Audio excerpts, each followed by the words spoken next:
everyone, welcome back to my channel, True Crime with Jess Rose. Hope you're all okay out there. We're locked down again here, I think till the 2nd of December. So I really hope that we all get to spend Christmas and New Year with our families. I hope you're all staying safe out there, and if you are in lockdown, watch me. I'll keep you company while you're locked down. And I have got a question for you all out there, a bit of advice really. I've had mixed reviews on the thumbnail I use, you know, the picture that I use. And I just was wondering if you were looking for a particular story that you'd heard of.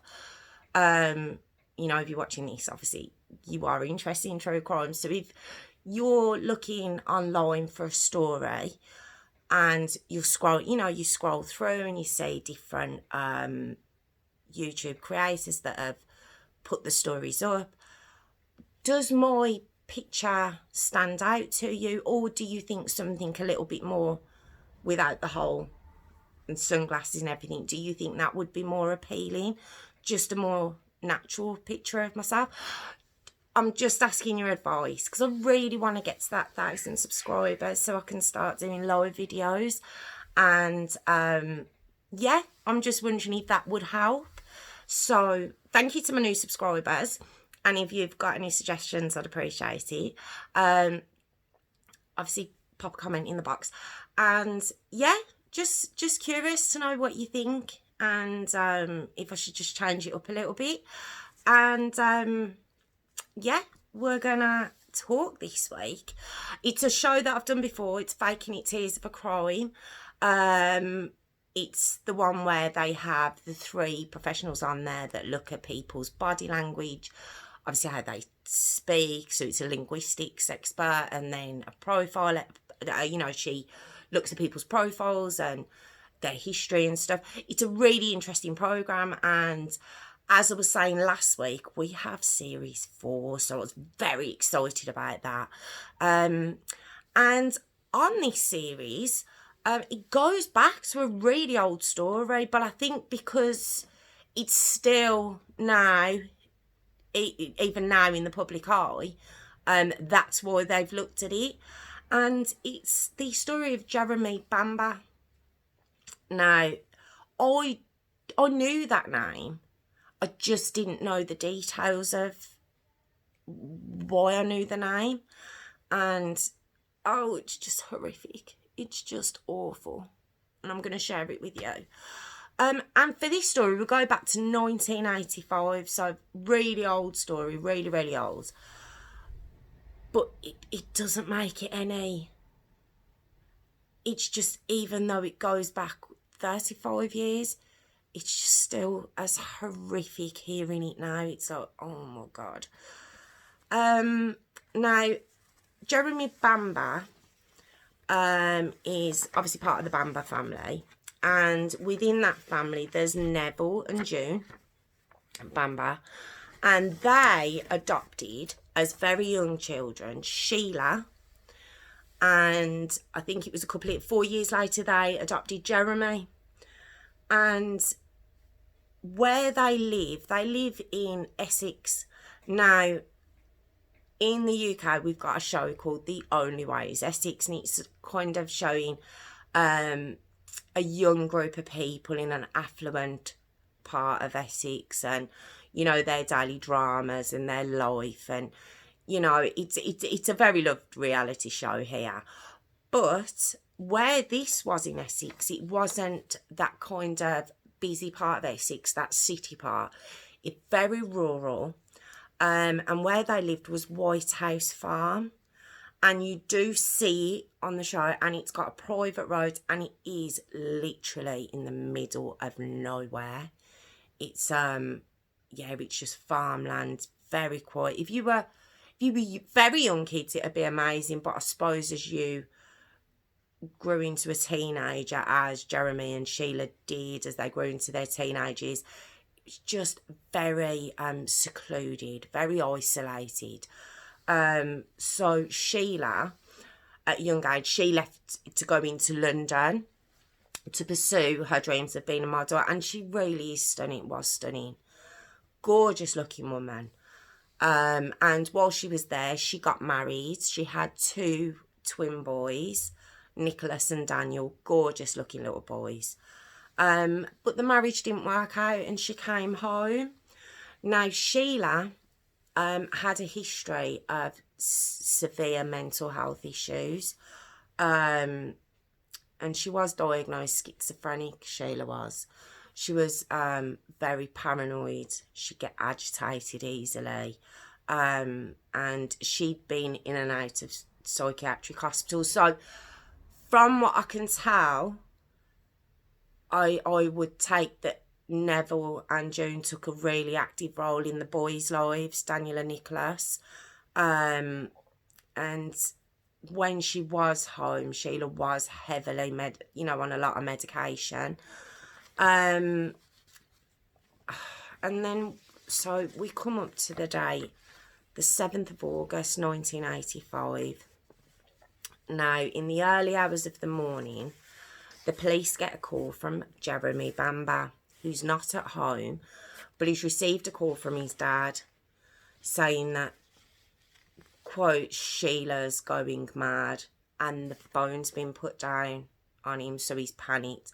He's phoned the police. He's on his way then. Can the police get round there?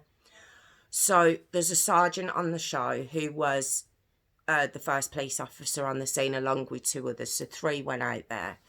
And his name's Chris Buse. And he said that when they were on the way to White House Farm to obviously check out, give it, see if everything's okay there, he said, because it's such a rural part of the village anyway, and at that time of the morning, there was no cars on the road. It was very, very quiet.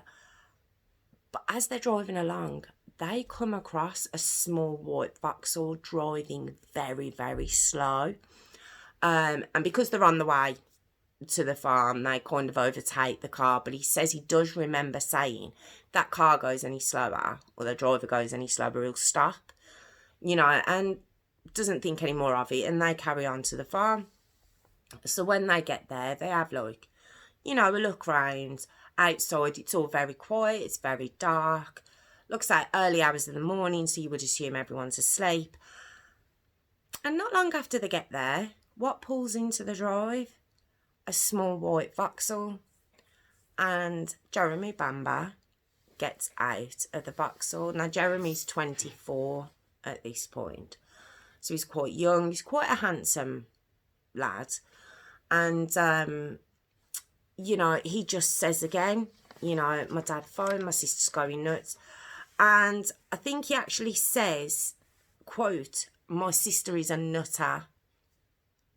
So he's kind of not setting up a great image of his sister straight away to the police. So they all go in.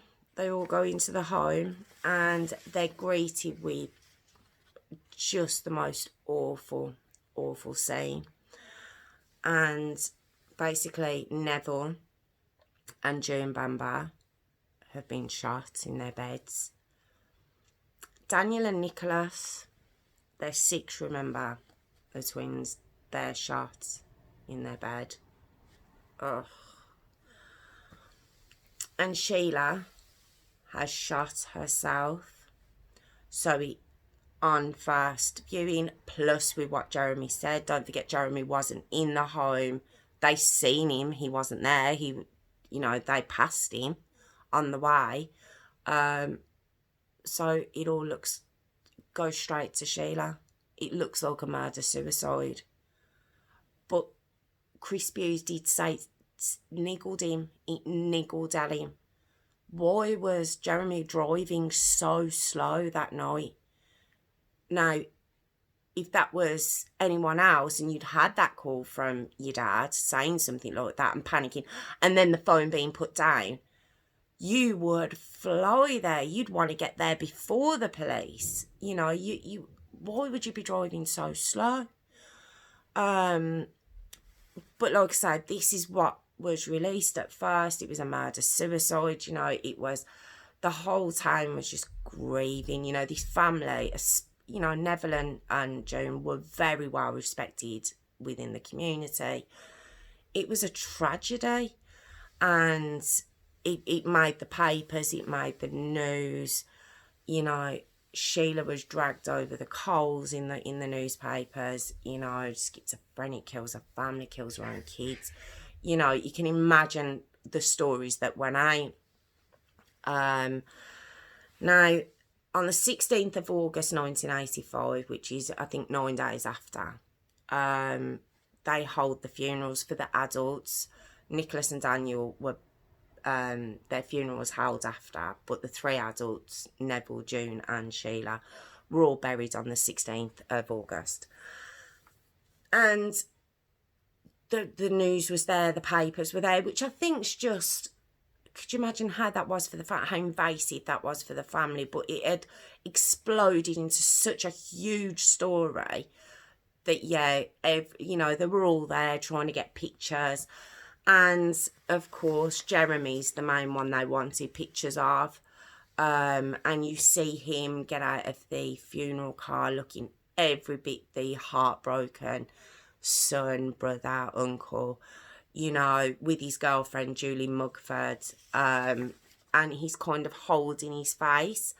Now, on the show, like I say, you've got a body language expert, and he gets pictures, because on camera, like the recording, he's holding his face like this, he gets pictures from the other side, and he explains that someone showing genuine upset, an emotion, their eyebrows go up and their mouth comes down. It's not something you can help, it's what happens. And he said that people who are kind of faking this emotion, they kind of do what a child would do, and they kind of pout. It's like, so the eyebrows go down, mouth goes up. So it's the opposite of what true emotion should be. So when he sees the other side of Jeremy, from where he's covering his face here and the cameras have caught him the other side, what's Jeremy doing? It's very much, you know, like a child who hasn't got their own way. It's awful.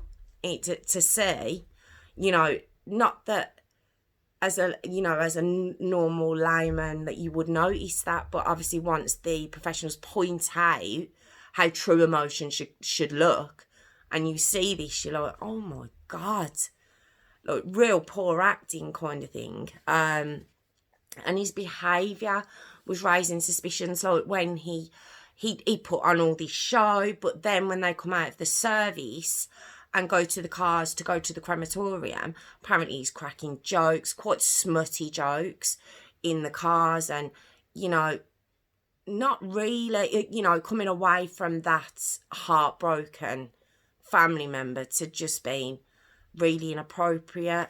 He had a brand new Hugo Boss suit on. It's 1985. You know, and it said that he opens the inside, and obviously it says Hugo Boss in there, and he said, "This is me now, I'm the boss." That's a quote of what he said. He was that cocky, he actually said it to one of the investigating officers as well. That's how cocksure he was of himself at this point. He then tries, after the funeral, he doesn't give any time on this either. He goes back to the house and he starts trying to sell expensive items that are in the house.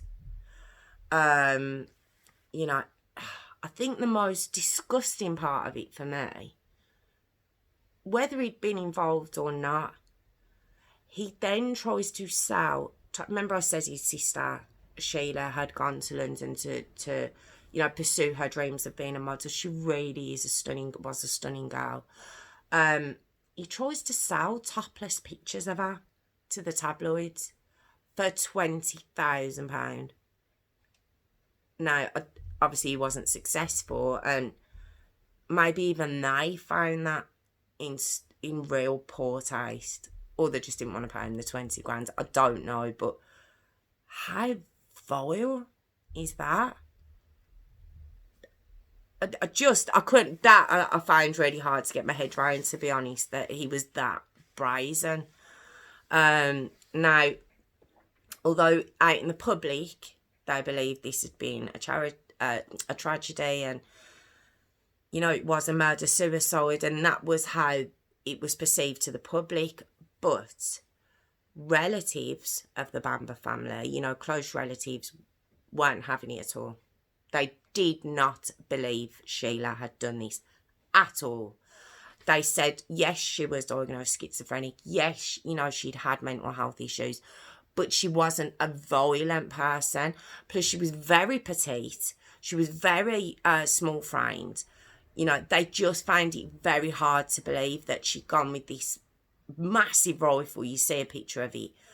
And done this kind of carnage. They just didn't believe it. So 2 family members, when all, you know, it's all quietened down and the police have left the house and the house is empty, they go around. And I don't know exactly what they were looking for. They might have just been, you know, maybe just to make peace within themselves. I'm not too sure, but they go round to the home. And as they're just, you know, looking around, they go into one of the kitchen cupboards. And within the kitchen cupboard, they find a silencer that belongs to the murder weapon, the rifle that killed the 5 members of the Bamber family. And it's got blood on it. So, of course, they get straight in touch with the police. You know, it is 1985. Probably the police work wasn't as much as it should have been. Or maybe the police were just told, look, this is what's happened. Let's shut this down now. Because there was so much public interest. Though, you know, I suppose they just wanted to close it down as quick as possible. You know, and I presume the village did as well. You know, it shone a really awful light on the village that they've never got rid of. It will always be known, you know, of this tragedy that had happened. You know, even though it was 35 years ago. So like I say, there was blood on this silencer. And I don't think the DNA findings were there back in 1985, but they found, did he say enzymes? They found that it was Sheila's blood on the silencer. So then it's like, okay, how could she have shot everyone, then shot herself in the neck twice, where the blood was on the silencer, and then taken the silencer off, put it in the cupboard, you know, popped it away, and then placed herself back where she was found? It was like, absolutely not. You know, this isn't what happened at all. Now, on the September the 7th, 1985, so exactly a month after, you know, the family was found murdered, Julie Mugford, which was Jeremy's girlfriend, she contacted the police, and when they went to meet her, they just asked her straight out. They're like, he did it, didn't they? And she just gave them one answer, and she says, yeah. So they take her to the station, and it turns out that for months, Jeremy's been planning on killing everyone.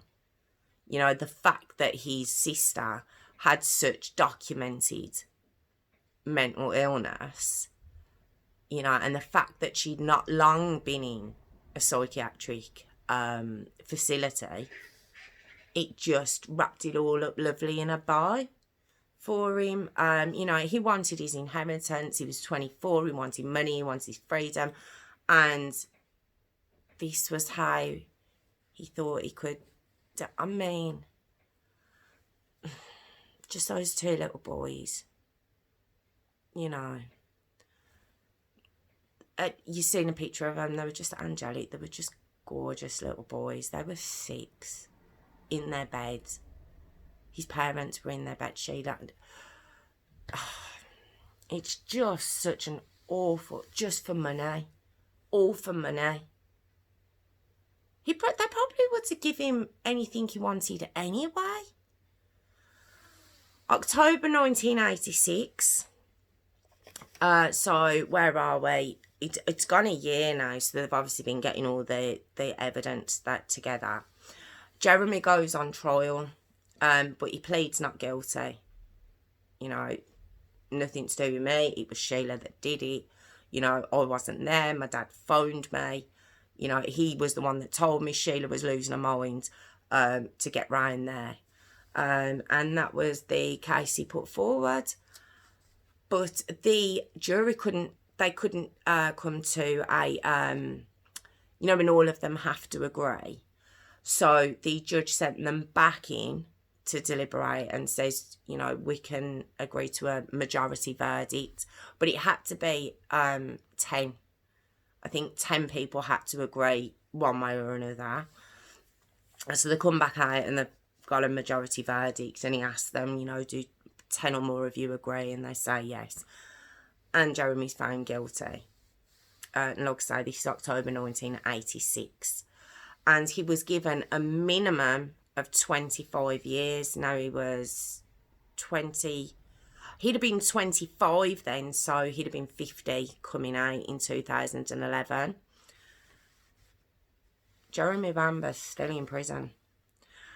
And not only is it because he's such a dangerous man, apparently he's a very intelligent man as well, but he's never, ever, ever admitted any guilt. He still swears it's his sister. You know, it's unrefutable now that it was him that did it. He's still claiming it wasn't him. That you hear from 2012 some a voice recording of him talking to The Guardian, and he's saying, you know, if this appeal doesn't go my way, I've held some cards close to my chest that'll blow this wide out. And it's like, what are you waiting for? At that point, you'd been in prison 26 years. What exactly are you holding on for? You know, so it makes zero sense that he'd be holding on to some major evidence. It's like, wouldn't you have given that out 25 years ago if you really was innocent? So Jeremy Bamber, and I think that's why they did an update on the show and why I wanted to do the story, because he's still appealing right up to now. He's actually been inside for 34 years now, and he's 50. I think he's 59. He's 59 years of age. You know, his whole adult life. He was 25 when he went in. Whole adult life has been spent in prison, and he's still proclaiming his innocence. And he's not innocent. He killed his whole family. I don't think anyone has ever said, do you know what? Maybe it could. No, it physically couldn't have been Sheila. Like I say, from the silence of being found, there's no way that could ever physically have happened. So how he thinks that, you know, he can get away with saying it's still saying it wasn't him. Now, what he does bring up, and do you remember the sergeant I mentioned, Chris Hughes?